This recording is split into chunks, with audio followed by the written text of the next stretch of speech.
Kita lanjut bahas spoiler Wudong Qiankun Season 7 episode 39. Oke lah, nggak usah cacicot banyak bacot, kita langsung masuk aja ke pembahasan.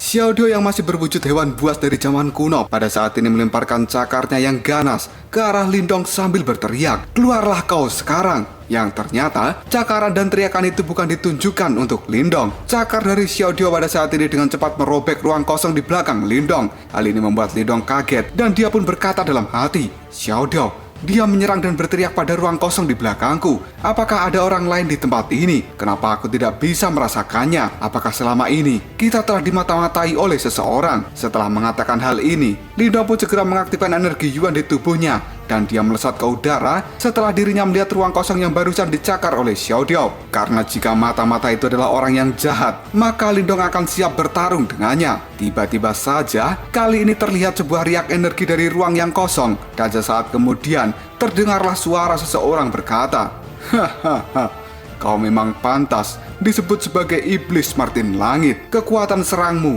benar-benar brutal dan mengerikan." Dan tidak lama kemudian muncullah tangan yang keriput dari ruang kosong di mana cakar Xiaodio pada saat ini masih terdiam di tempat itu. Yang sesaat kemudian tangan tua dan keriput itu sedikit memukul cakar Xiaodio dan mengeluarkan hembusan angin yang sangat kuat hingga Xiaodio pada saat ini bergeser mundur dari tempatnya berdiri. Dia pun segera menuju ke samping Lindong dan menggunakan sayapnya untuk mengeluarkan hembusan angin melawan angin milik kakek tua, supaya angin yang kuat dari sang kakek itu tidak bisa mengenai Lindong.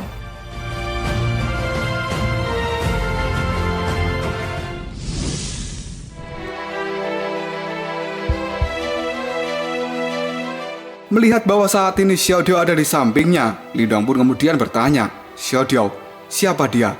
Sambil menggelengkan kepala, Xiaodio pun menjawab, "Aku juga tidak tahu, tapi dia sangatlah kuat. Lebih baik kita berhati-hati, karena aku baru saja memulihkan tubuhku dan kekuatanku sendiri belum sepenuhnya kembali." Mendengar ucapan Xiaodio itu, mata Lindong pun menajam dan dia meningkatkan kewaspadaan karena tidak habis pikir kenapa ada orang lain yang bisa masuk ke dalam aula naga hijau ini bahkan tanpa sepengetahuan dari Lindong. Kini Lindong dan Xiaodio mengamati ruang kosong yang terdistorsi dan tidak lama kemudian muncullah sosok kakek tua yang wajahnya penuh dengan keriput. Dirinya kali ini tersenyum ke arah Lindong dan juga Xiaodio yang sudah bersiap untuk melakukan penyerangan.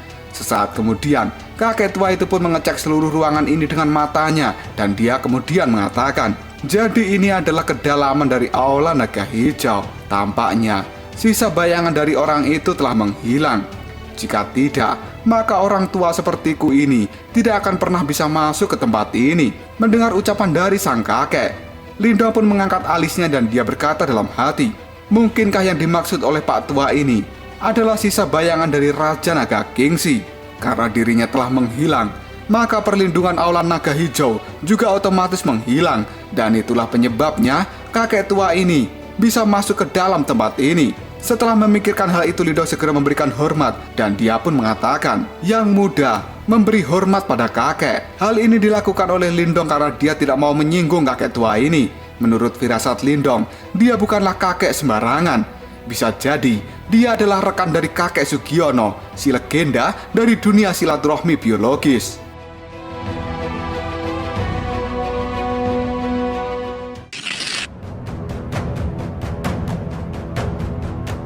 Melihat kesopanan dari Lindong, kakek tua itu pun tersenyum dan dia mengatakan, "Kau tidak perlu khawatir, aku kesini hanya penasaran saja dengan tempat ini. Selama bertahun-tahun, aku mencoba memasukinya, namun selalu gagal." Seketika ekspresi dari wajah Lindong menjadi sangat aneh. Dia tahu jika medan perang kuno ini hanya dibuka dalam jangka waktu tertentu.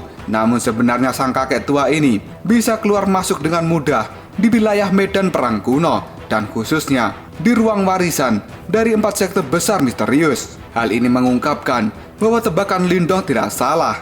Jika dia memanglah bukan kakek sembarangan. Xiaodio yang selama ini selalu belak-belakan dan ceplos-ceplos, dia pun mulai berbicara, "Hei orang tua, apakah kau sudah lama di tempat ini? Aku curiga jika kamu memata-matai kami cukup lama." Sambil melihat Lindong, kakek tua itu pun tersenyum dan menjawab perkataan dari Xiaodio, "Tenang saja, aku hanya tertarik dengan anak muda ini. Di usia segini, dia sudah menjadi pemilik dari batu simbol pelahap. Aku rasa dia akan menjadi entitas yang sangat fenomenal di alam semesta ini setelah dirinya tumbuh dewasa. Mendengar ucapan dari kakek tua, Lindong sedikit waspada karena batu pelahap yang dia miliki selama ini selalu disembunyikan dari dunia luar. Karena akan menjadi perebutan yang luar biasa jika diketahui oleh orang lain. Lindong pun sekarang berpikir, jika kakek ini datang untuk merebut batu simbol pelahap darinya, pasti ini akan menjadi hal yang sangat merepotkan. Dalam sekejap saja, mata ungu dari Xiaodio menyala dan dia mengeluarkan aura yang sangat menakutkan, sebagai tanda bahwa dirinya siap untuk melakukan penyerangan jika terjadi sesuatu yang tidak diinginkan.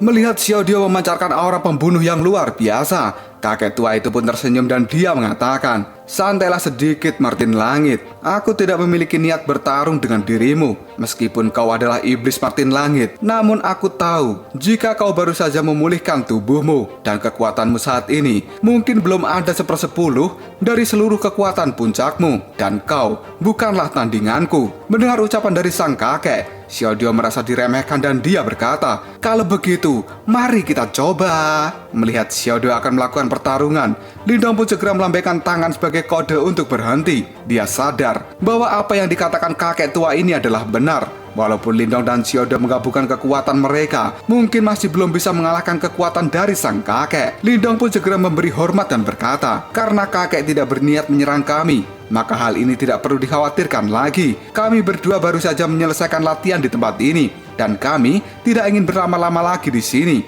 Maka dari itu kami pamit pergi.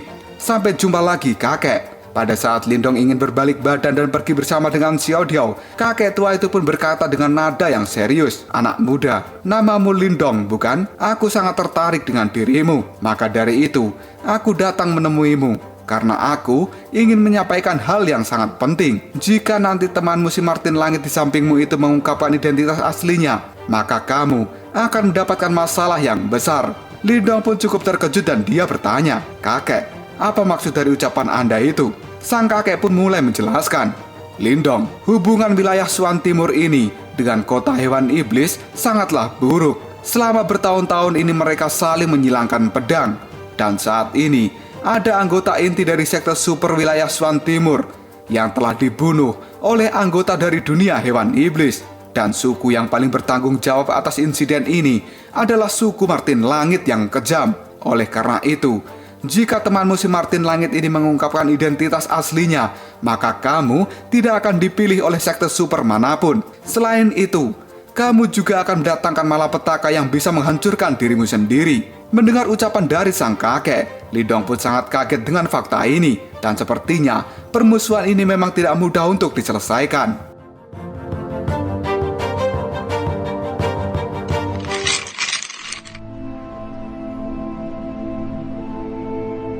Dan kini Xiaodio pun melihat tajam ke arah kakek tua itu, dan dia kemudian mengatakan, "Tapi aku tidak pernah membunuh orang-orangmu." Kakek tua itu pun menjawabnya, "Meski kau bukan pelakunya, selama kau adalah suku Martin Langit, maka kau akan dianggap sebagai pembunuh di tempat ini. Sudahlah, kau jangan menatapku seperti itu. Aku tidak punya dendam dengan suku Martin Langit. Jika tidak, aku tidak mungkin menemui kalian berdua dan menyampaikan hal ini. Aku hanya ingin memberikan peringatan bahwa kau jangan mengungkapkan identitasmu secara sembarangan, yang pada akhirnya kau bisa merusak masa depan dari Lindong." Mendengar ucapan dari kakek tua itu, Xiaodio kemudian sedikit rileks dan dia pun tidak memancarkan aura membunuh dari tubuhnya. Tidak lama kemudian, Lindong pun memberikan hormat dan berkata, "Terima kasih kakek atas peringatan darimu. Aku berjanji bahwa temanku ini tidak akan mengungkapkan identitasnya sebagai Martin Langit di wilayah Swan Timur." Karena Lindong tahu jika Xiaodio ini memiliki banyak trik penyamaran dan juga bisa menyembunyikan auranya. Selama dirinya tidak menunjukkan wujud aslinya, maka tidak ada orang yang bisa mengetahui bahwa Xiaodio adalah iblis Martin Langit. Mendengar ucapan dari Lindong, kakek tua itu pun tersenyum dan berkata, "Lindong, pertemuan kita di tempat ini mungkin memang sudah ditakdirkan. Aku datang hanya untuk memberikan saran padamu.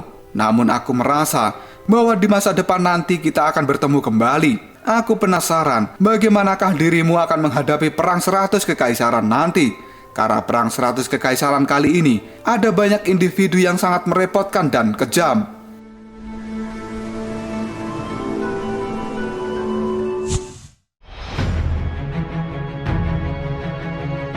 Lindong pun melihat santai ke arah kakek tua dan berkata, "Aku akan mencoba yang terbaik."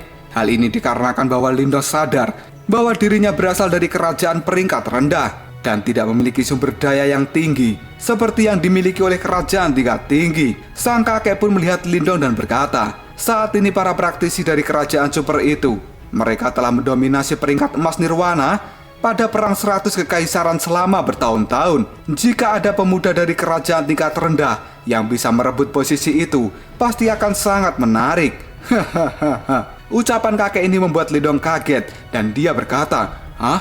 Peringkat emas nirwana?" Setahu Lindong, selama ini hanya ada peringkat nirwana. Namun dirinya tidak menduga jika setelah peringkat nirwana masih ada peringkat emas nirwana. Melihat Lindong yang pada saat ini terkejut, kakek tua itu tidak berniat untuk menjelaskan apapun. Dia hanya tersenyum dan kemudian melompat meninggalkan ruang ini dan secara cepat lenyap dalam ruang dimensi. Melihat sang kakek yang bisa datang dan pergi seenaknya sendiri seperti seorang jalangkung, membuat Lindong pun menggeleng-gelengkan kepalanya sendiri. Sesaat kemudian, Xiaodio pun berkata, "Orang tua itu seharusnya adalah anggota dari sekte super." Lindong pun mengangguk setuju dengan ucapan dari Xiaodio, karena tidak ada orang yang bisa bebas keluar masuk di ruang dimensi medan perang kuno ini selain orang-orang dari sekte super.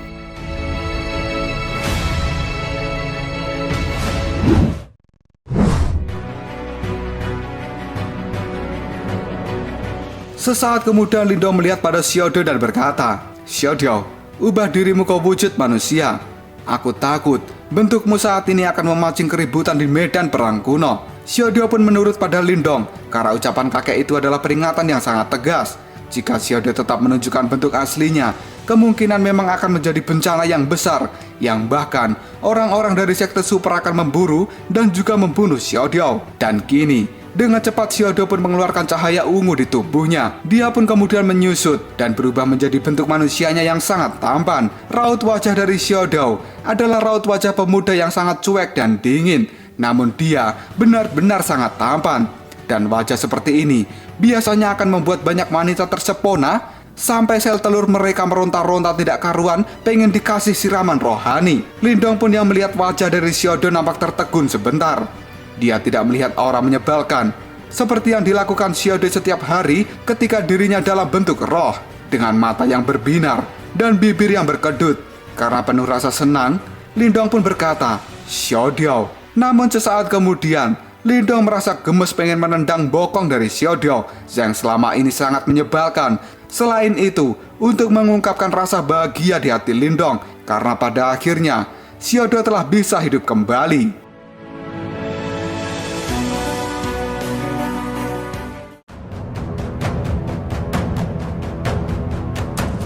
Lalu apakah yang akan terjadi selanjutnya? Perjalanan apa lagi yang akan dilakukan oleh Lindong dan Xiaodio setelah mereka keluar dari aula naga hijau ini? Serta bagaimanakah kabar dari Xiaoyan saat ini? Jika kalian penasaran, tunggu aja jawabannya di next video. Koprol sob.